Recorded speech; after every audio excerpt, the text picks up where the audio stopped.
रतनपुर गांव में एक गरीब किसान रामू अपनी बीवी सरला के साथ रहता था।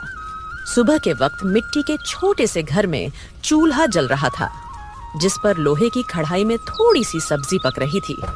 अचानक दरवाजा खटखटाने की आवाज आती है। अरे इतनी सुबह सुबह कौन इतने जोर जोर से दरवाजा पीट रहा है?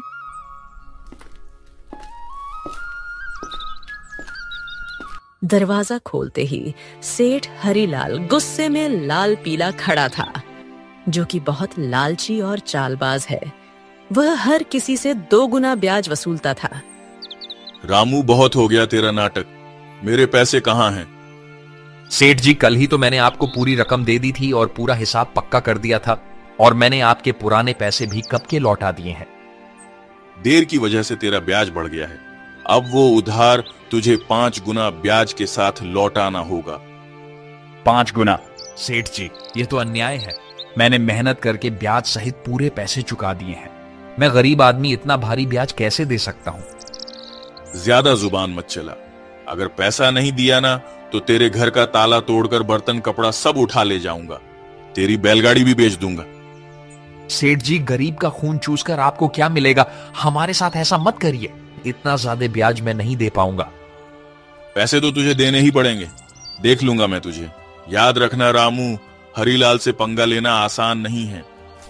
सेठ रामू को धमकाते हुए चला जाता है, लेकिन जाते जाते अपने नौकर को कहता है, इस गरीब भिखारी की इतनी मजाल, मुझे ना बोलकर इसने गलती कर दी। इसे तो सबक सिखाना पड़ेगा ताकि गांव में बाकी गरीब भी डर में रहे। आप बताइए, ये जिंदगी कब बदलेगी? रोज रोज 2 वक्त की रोटी के लिए जूझना पड़ता है। कभी मन करता है घर की टूटी छत ठीक करवा दूं, तो कभी सोचती हूँ कि हमारे पास भी अच्छे कपड़े हों, लेकिन लगता है किस्मत ने हमें बस तंगी ही दी है। मुझे पता है तुम्हें तकलीफ है, पर मैं क्या करूं? खेत छोटे हैं, बारिश वक्त पर नहीं होती, ऊपर से कर्ज का बोझ भी सर पर है। मैं दिन रात मेहनत करूं, तब हमारे हिस्से में यही नमक रोटी आती है। मेहनत? हाँ, मेहनत तो आप करते हैं, लेकिन भगवान हमारी सुनता ही कहाँ है। लगता है जैसे भाग्य ने हमें इस गरीबी में ही सड़ने के लिए भेजा है। सरला ने आह भरी, पर चुपचाप सब्जी पकाने लगी। कमरे में सन्नाटा था। रामू ने मन ही मन ठान लिया, आज खेत में चाहे जान निकल जाए, पर घर लौटकर कुछ ऐसा लाऊंगा जिससे सरला के चेहरे पर मुस्कान आ जाए। रामू को नहीं पता था कि आज का दिन उसकी जिंदगी की सबसे बड़ी कहानी की शुरुआत करने वाला है। सुबह के वक्त रामू खेत जाने के लिए घर से निकल रहा है। सुबह की हल्की हल्की धूप खेतों पर पड़ रही थी। सरला के मन में आज कुछ हलचल सी चल रही थी। रामू रोज गांव के बीच से होकर जाने वाला रास्ता मंदिर के पास से गुजरता था। रामू रोज इसी रास्ते से जाता था, क्योंकि यही सबसे छोटा और आसान रास्ता था। मंदिर में उस वक्त बस पुजारी ही थे जो सफाई कर रहे थे। प्रणाम पंडित जी, कैसे हैं आप? तबीयत ठीक है ना आपकी? हाँ बेटा, सब अच्छा है। भगवान का आशीर्वाद तुझ पर हमेशा बना रहे। पुजारी से बात करके रामू अपने खेत की तरफ निकल जाता है। उसी शाम गांव का सबसे अमीर सेठ हरीलाल अपने नौकर के साथ बैठा था। वह बहुत लालची और चालाक था। उसके मन में एक खतरनाक योजना पनप रही थी। सेठ हरीलाल अपने बड़े से घर में खाट पर बैठा पान चबा रहा था। पास में उसका नौकर कालू खड़ा था। अरे कालू सुन, मंदिर के गहनों को देखकर मेरा जी ललचा गया है। कल रात मंदिर में जो सोने चांदी के गहने हैं ना, वो मेरे घर में होने चाहिए।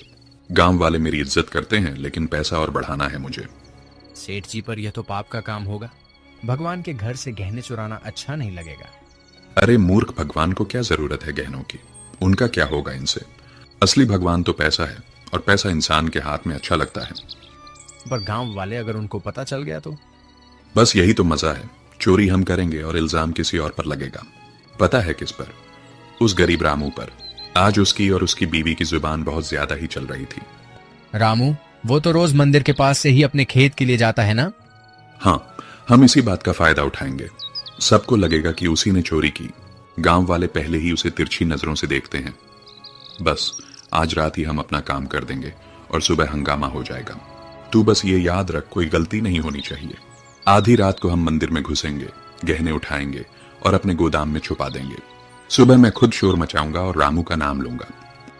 कालू डरते डरते सिर हिलाता है और अपने सेठ की बात मान लेता है। रात का समय था। गांव में हर तरफ सन्नाटा था। बस कहीं कहीं कुत्तों के भौंकने की आवाज आ रही थी। उस रात सेठ लालच में अंधा हो जाता है और इस घिनौनी साजिश को अंजाम देता है। अपने नौकर से मंदिर में चोरी करवाता है। पास ही अंधेरे में एक काली बिल्ली म्याऊं करके गुजर जाती है, जैसे वो इस पाप की गवाही दे रही हो। अगली सुबह गांव के बीचों बीच मंदिर के सामने एक भीड़ इकट्ठी हो गई थी। हर कोई जोर जोर से बातें कर रहा था। माहौल में घबराहट और गुस्से की गूंज थी। अरे यह क्या हो गया? मंदिर के सारे सोने के गहने रातों रात गायब हो गए। इतना बड़ा अपशकुन, भगवान के गहने चुरा ले गया कोई। ये तो बहुत बुरी बात है। इसी बीच रामू रोज की तरह खेत की तरफ जाने के लिए उसी रास्ते से गुजर रहा था। भीड़ देखकर वो रुक गया और पास आ गया। अरे क्या हो गया भाई लोग, इतनी सुबह सुबह ये भीड़ किस बात की है? अरे रामू, तूने सुना नहीं, मंदिर में चोरी हो गई। भगवान के सारे गहने कोई उठा ले गया। रामू यह सुनकर चौंक जाता है। भीड़ में खड़ा सेठ, जो असल में चोरी किया था, वह बहुत मासूम बन रहा था। पंडित जी आप बताइए, कल रात तक तो गहने मंदिर में थे, फिर अचानक कौन ले गया? आप बताइए पंडित जी, क्या आपने मंदिर के आसपास किसी को आते जाते देखा है? आपको किसी पर शक है क्या? अरे मैंने देखा है रामू, रोज मंदिर के रास्ते से आना जाना करता है। सेठ जी, कल तक तो सब कुछ ठीक ठाक था। मंदिर के पास से तो कई लोग गुजरते हैं, लेकिन रोज सुबह सुबह खेत की तरफ जाने के लिए रामू इधर से निकलता है। मगर रामू ऐसा काम करेगा मुझे नहीं लगता। अरे पंडित जी, जमाना खराब है, आदमी की नीयत कब बदल जाए क्या पता। और वैसे भी जिसने किया है वो मुंह से कभी मानेगा नहीं। मैंने अपनी आंखों से देखा है। रात को जब मैं खेत की तरफ जा रहा था, रामू मंदिर के पास चुपके चुपके घूम रहा था। ये क्या कह रहे हो आप लोग? मैंने कोई चोरी नहीं की है। इतना बड़ा पाप मुझ पर मत डालो। अरे हाँ, ये गरीब आदमी है, पैसों की तंगी में है, ये कर भी सकता है ये काम। ये लोग मुंह पर अच्छे बनते हैं। अरे भगवान से डरिए आप लोग, हमने कुछ नहीं किया। हम गरीब जरूर हैं, लेकिन चोर नहीं। मेरे पति जितना ईमानदार इंसान इस पूरे गांव में कोई नहीं है। ऐसा मत कहिए, वरना भगवान आप लोगों को कभी माफ नहीं करेगा। रामू और उसकी बीवी ने बहुत समझाने की कोशिश करी, लेकिन भीड़ मानने को तैयार नहीं थी। सब रामू को ही चोर मान बैठे। रामू और सरला की आंखों में आंसू आ गए, लेकिन भीड़ में कोई उनकी सुनने को तैयार नहीं था। गांव वालों, अब तो सब साफ है। मंदिर के गहने चुराने वाला यही रामू है और ऐसे आदमी को हमारे गांव में रहने का कोई हक नहीं। चोरी करने वाले की एक ही सजा है, गांव से बाहर निकाल देना। हाँ, अगर इसने मंदिर में चोरी की है तो यह तो भगवान का भी अपराधी हुआ। इसे यहीं रहने देंगे तो कल हमारे घरों से भी चीजें गायब हो जाएंगी। अरे आप सब क्यों नहीं समझते? मैं निर्दोष हूं, मैंने कोई चोरी नहीं की। मैं तो रोज के जैसे अपने खेत जा रहा था। मुझ पर इतना बड़ा इल्जाम मत डालिए। भीड़ में जोर जोर से आवाजें गूंजने लगी, निकालो इसे गांव से। भीड़ में हलचल मच गई। लोग एक दूसरे से कान्हा फूंसी करने लगे। रामू और सरला की आंखों में आंसू भर आए। उन्होंने कई बार सफाई देने की कोशिश की, लेकिन किसी ने उनकी नहीं सुनी। सबने मिलकर उन्हें गांव के बाहर निकाल दिया। रामू और सरला मजबूर होकर गांव छोड़कर चले गए। रामू और सरला रोते रोते गांव छोड़ चुके थे। गांव के बाहर एक सुनसान जगह पर टूटी फूटी झाड़ियों और कंटीली झाड़ियों के बीच एक पुरानी पड़ी झोपड़ी मिली। मजबूरी में वहीं उनका नया घर बन गया। सुनिए जी, यह जगह कितनी सुनसान है। न पास में कोई इंसान, यहाँ आसपास की झोपड़ियों में कोई रहता भी नहीं है। न खाने को कुछ है। अब हम क्या करेंगे? क्या करें सरला? जब अपना गांव ही हमें ठुकरा दे तो कहीं और सहारा ढूंढना पड़ता है। यही हमारी तकदीर है। मैं तो ये सोच रहा हूं आखिर चोरी की किसने है, और इल्जाम मुझ पर डाल दिया गया। मैं असली चोर का पता लगाकर रहूंगा। दिन ढल गया। सरला रोते रोते सो गई। रामू सारी रात परेशान बैठा रहा।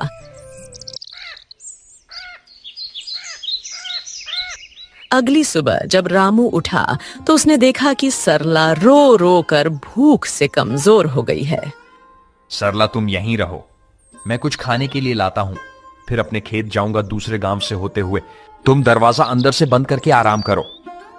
इतना कहकर रामू जंगल की ओर चल गया।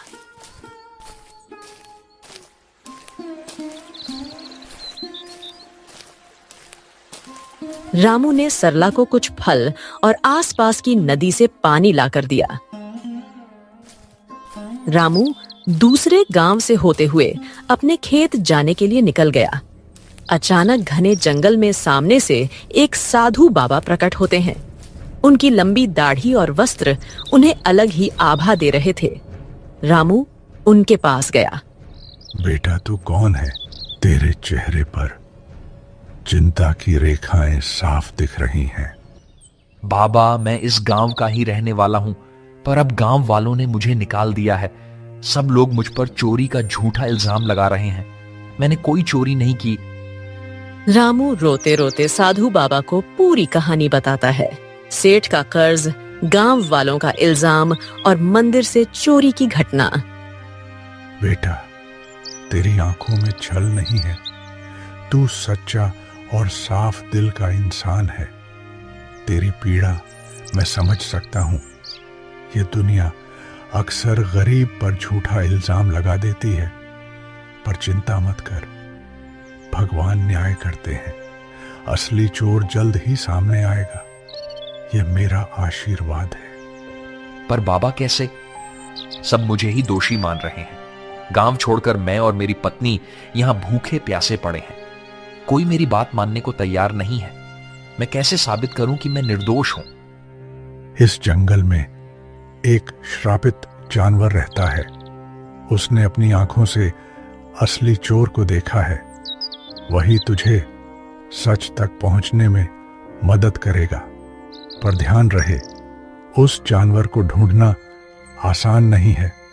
उसके पास जाना होगा, उसका विश्वास जीतना होगा, तभी वह तेरी मदद करेगा। श्रापित जानवर बाबा, वह कौन है?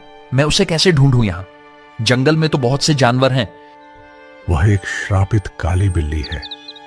सच यह है कि उसकी आंखों ने वह दृश्य देखा है जो किसी और ने नहीं देखा। जा बेटा, उस जानवर को ढूंढ और उससे मदद मांग। वो बिल्ली तेरी जिंदगी बदल देगी। भगवान तेरा साथ देंगे। जा बेटा, सत्य की शक्ति तेरे साथ है। साधु बाबा रामू को आशीर्वाद देकर अचानक गायब हो गए। रामू समझ गया था कि यह भगवान की लीला है। रामू तुरंत ही बाबा के बताए अनुसार उस बिल्ली को ढूंढने के लिए निकल गया। जंगल का सन्नाटा, पत्तों की सरसराहट।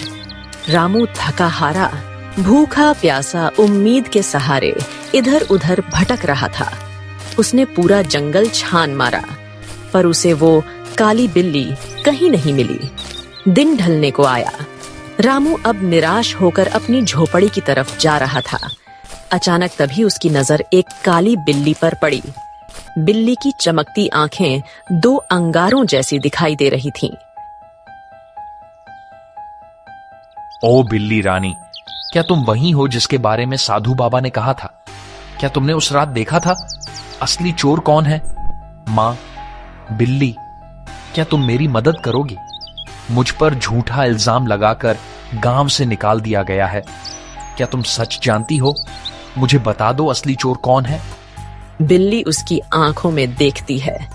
रामू का साफ दिल और अच्छी नीयत देखकर जैसे उसे सब समझ आ गया हो।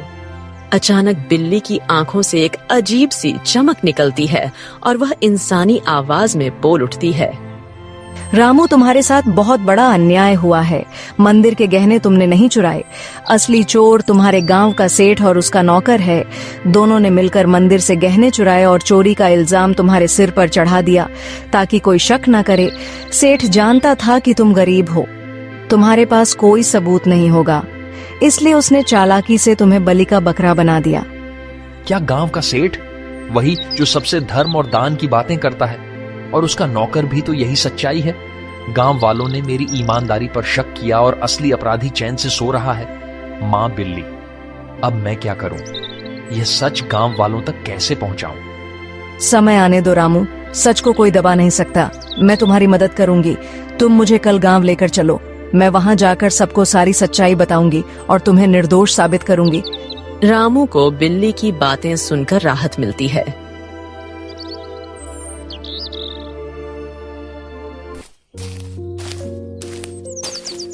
वह घर जाकर सरला को पूरी बात बताता है।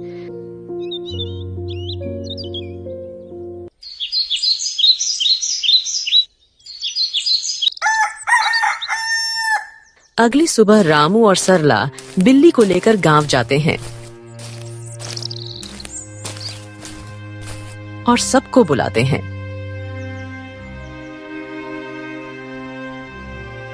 गांव वालों, आप सबने मुझे चोर बोलकर गांव से निकाल दिया था, पर असली चोर अभी भी गांव में ही बैठा है।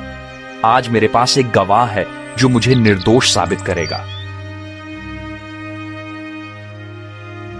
गांव वालों सुनो, असली चोर रामू नहीं है। मैंने अपनी आंखों से देखा है।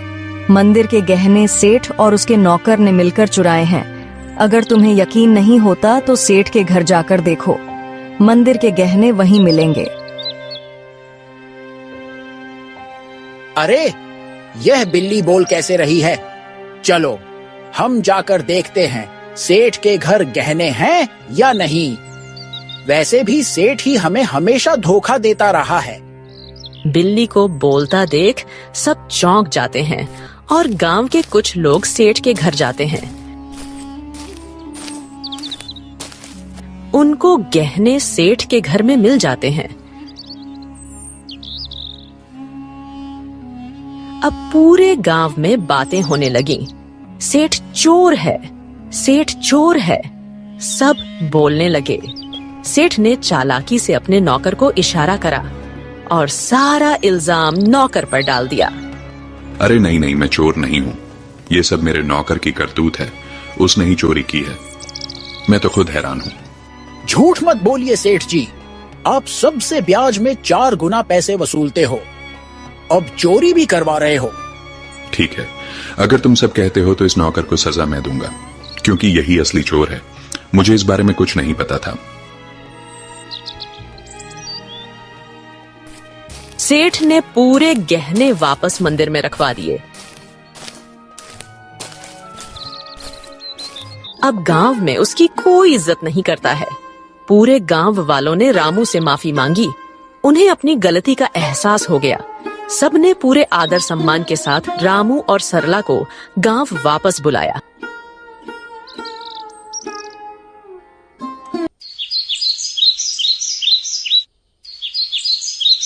रामू और उसकी पत्नी सरला अब वापस अपने घर आ गए थे।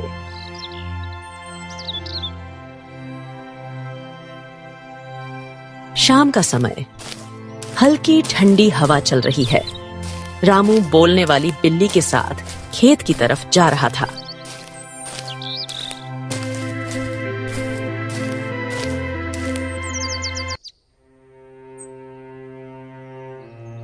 मां बिल्ली, आज अगर तुम ना होती तो मेरी जिंदगी बर्बाद हो जाती।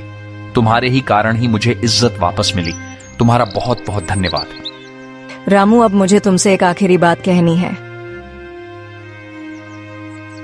अचानक तेज रोशनी बिल्ली के चारों ओर फैलने लगती है। बिल्ली चमकने लगती है और पल भर में वह एक सुंदर अप्सरा में बदल जाती है। रामू आश्चर्य से पीछे हट जाता है। अरे ये क्या हुआ? तुम अचानक अप्सरा कैसे बन गई? कौन हो तुम? हाँ रामू, मैं एक अप्सरा ही हूँ। मुझे स्वर्ग से श्राप मिला था। मैं इस श्राप से मुक्त होने के लिए ही धरती पर आई थी। जब तक मैं धरती पर किसी सच्चे और भले इंसान की मदद नहीं करती, तब तक मैं इस बिल्ली के रूप में ही रहती। तुम एक सच्चे और ईमानदार इंसान हो, इसलिए तुम्हें बचाकर मैंने भी अपना श्राप तोड़ दिया। अब मुझे मुक्ति मिल चुकी है। तुम्हारी ईमानदारी और भलाई ने मुझे श्राप से मुक्त कर दिया है। तुम्हारा बहुत बहुत धन्यवाद रामू। मैं बहुत खुश हूँ। मैं तुम्हें वरदान देना चाहती हूँ। तुम्हें जो चाहिए बेझिझक कहो। रामू की आंखों में चमक आ जाती है। वह भावुक होकर अप्सरा को प्रणाम करता है। देवी, मेरी जिंदगी गरीबी से घिरी हुई है। मैं दिन रात खेतों में मेहनत करता हूँ, मगर फसल कभी अच्छी नहीं होती। ऊपर से कर्ज का बोझ है। मेरे परिवार के लिए 2 वक्त की रोटी जुटाना भी मुश्किल हो जाता है। रामू, मैं तुम्हें वरदान देती हूँ। तुम्हारी परेशानी अब समाप्त होगी। जंगल के बीच में एक लाल फूल के पौधे के पास एक चमत्कारी फल का पेड़ है। वह पेड़ स्वर्ग से आया है। उस पेड़ का फल सिर्फ ईमानदार इंसान ही खा सकता है। तुम वहां जाओ और वह फल खाओ। तुम्हारे खेतों में समृद्धि होगी, कर्ज मिट जाएगा और जीवन खुशहाल हो जाएगा। बस याद रखना, तुम हमेशा इसे ही रहमदिल रहना, वरना तुम्हारी जिंदगी वापस वैसे ही हो जाएगी। सुखी रहो रामू। अब मैं चलती हूँ, अपना ख्याल रखना। रामू को वरदान देकर अप्सरा अचानक गायब हो जाती है।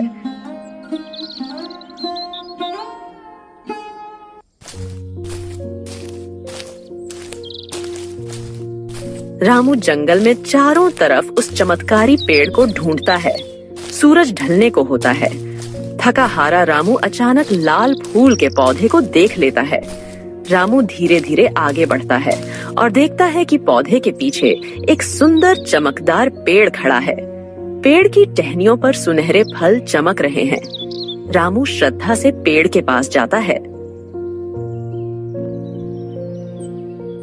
पेड़ देवता, मुझे अप्सरा ने आपके पास भेजा है।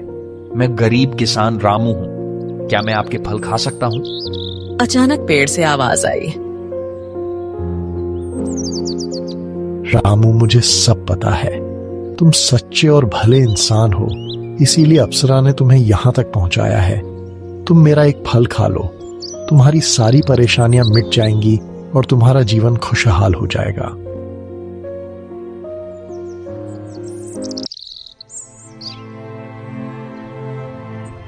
रामू पेड़ से एक सुनहरा फल तोड़कर खाता है। अचानक उसके शरीर में एक अजीब सी ऊर्जा दौड़ जाती है। वह पेड़ को धन्यवाद करके अपने घर की ओर निकल जाता है। और जैसे ही वह घर के पास पहुंचता है, उसकी झोपड़ी एक सुंदर बड़ा आलीशान घर में बदल जाती है। रामू दंग रह जाता है। उसकी पत्नी बाहर आकर चौंक जाती। अरे सुनिए, ये क्या हो गया? हमारी झोपड़ी कहाँ गई? इतना बड़ा घर कैसे बन गया? क्या यह घर हमारा है? हाँ प्रिय, यह सब भगवान की कृपा है। जंगल में मुझे एक अप्सरा मिली। उसने मुझे चमत्कारी पेड़ का रास्ता बताया। उस पेड़ ने मुझे फल दिया और जैसे ही मैंने खाया, हमारी किस्मत बदल गई। रामू ने सरला को उस स्वर्ग से आई श्रापित बिल्ली की पूरी कहानी बताई। इतने सालों की गरीबी के बाद अब हमारी जिंदगी बदल गई। भगवान का बहुत बहुत धन्यवाद। हाँ, मगर याद रखना, यह चमत्कार हमें सिर्फ इसलिए मिला है क्योंकि हमने कभी बेईमानी नहीं की। ये वरदान हमें हमारी मेहनत और ईमानदारी की वजह से मिला है।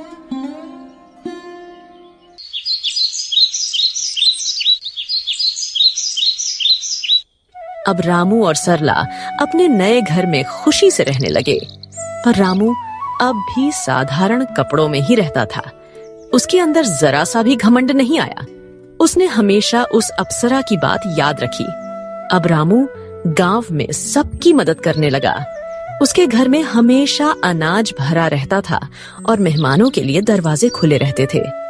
वह गांव के सारे जरूरतमंद लोगों को अनाज बांटता था। सारे गांव में रामू की बातें होने लगी। हर कोई अब रामू की बहुत इज्जत करने लगा था। एक दिन गांव वालों को रामू की तारीफ करते सेठ हरिलाल ने सुन लिया। यह सब देख हरिलाल को जलन होने लगी। ये सब दिखावा है। कोई इतना अमीर अचानक कैसे हो सकता है? जरूर इसके पीछे कोई बड़ा राज है। अगर यह ऐसे ही अमीर होता रहा तो गांव में मेरी इज्जत तो मिट्टी में मिल जाएगी। अबे कालू सुन, तू जरा रामू पर नजर रख और पता कर कि इसके पास दौलत आने का असली राज क्या है। उसी दिन से सेठ का नौकर रामू पर नजर रखने लगा।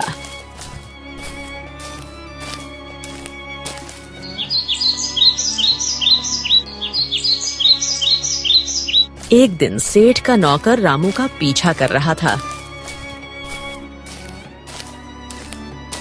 उसने देखा कि रामू जंगल में जाकर उस चमत्कारी पेड़ से बात कर रहा है।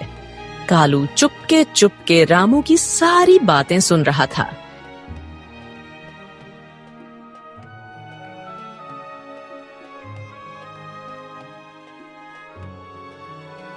सेठ जी, मैंने सब देख लिया, सब पता कर लिया। रामू उस जंगल के बीच वाले पेड़ से बात कर रहा था। उसने उस पेड़ का फल खाया है जिसकी वजह से उसकी गरीबी दूर हुई और वह अमीर बन गया। क्या सच में? तो चल अभी उसी पेड़ के पास चलते हैं। अगर रामू अमीर हो सकता है तो मैं क्यों नहीं? मैं तो उससे भी बड़ा अमीर बनूंगा। मेरे पास तो पहले से ही ताकत और पैसा है। उस पेड़ को मैं अपनी मुट्ठी में कर लूंगा। सेठ लालच में आकर तुरंत अपने नौकर के साथ जंगल की ओर निकल गया। पर उसे क्या पता था, आज यह लालच उसे ले डूबेगी। वो लोग पेड़ के पास पहुंचे और फल तोड़ने की कोशिश करते हैं, पर एक भी फल उनसे नहीं टूटता। सेठ गुस्से में आकर पेड़ से कहता है, ओ पेड़, सुना है तूने रामू को फल देकर अमीर बनाया है। अब मुझे भी अपने फल दे, जल्दी कर। मैं इस पूरे गांव का सबसे बड़ा आदमी हूं। अब मैं और भी शक्तिशाली बनना चाहता हूं। सेठ, तू लालची है, अहंकारी है और बेईमान है। मैं अपना फल सिर्फ उसी को देता हूं जिसके दिल में दूसरों के लिए करुणा हो, जो ईमानदार हो और सच्चा हो। तेरे दिल में सिर्फ लालच और घमंड है, इसलिए तुझे कभी यह फल नहीं मिलेगा। क्या कहा? तू मुझे फल नहीं देगा? अरे मूर्ख पेड़, अगर तू मुझे फल नहीं देगा तो मैं तुझे जड़ से काट दूंगा। तेरे जैसे 1000 पेड़ मैं खरीद सकता हूं मैं। अब तू देख, तुझे काट कर मैं तेरे सारे फल ले लूंगा। अबे कालू, कुल्हाड़ी उठा और इसे काट डाल। गांव जाकर उस रामू को भी आज मैं खत्म कर दूंगा। कालू भाग कर जाता है और कुल्हाड़ी लेकर आता है। सेठ पेड़ को अपने पैर से मारने लगता है और उसका नौकर कुल्हाड़ी से पेड़ काटने की कोशिश करता है, लेकिन कुल्हाड़ी लगते ही चिंगारियों में निकलती है। अचानक आसमान से बिजली गिरने लगी और तेज हवा चलने लगी। ठहरो, तुम दोनों को अपने लालच और पाप का फल अब यही मिलेगा। तुम्हें दूसरों की मेहनत और भलाई से जलन थी, अब तुम्हें इसका परिणाम भुगतना होगा। अचानक पेड़ से एक चिंगारी निकलती है। सेठ और उसका नौकर वहीं जलकर राख हो जाते हैं। सच्चाई और ईमानदारी की राह चाहे कितनी भी कठिन क्यों ना हो, अंत में जीत हमेशा अच्छाई की ही होती है। लालच और बेईमानी इंसान को कभी सुख नहीं दे सकते। भगवान भी उसी का साथ देते हैं जिसका दिल साफ हो और जो दूसरों की मदद करता है। इसीलिए हमें हमेशा नेक रास्ते पर चलना चाहिए।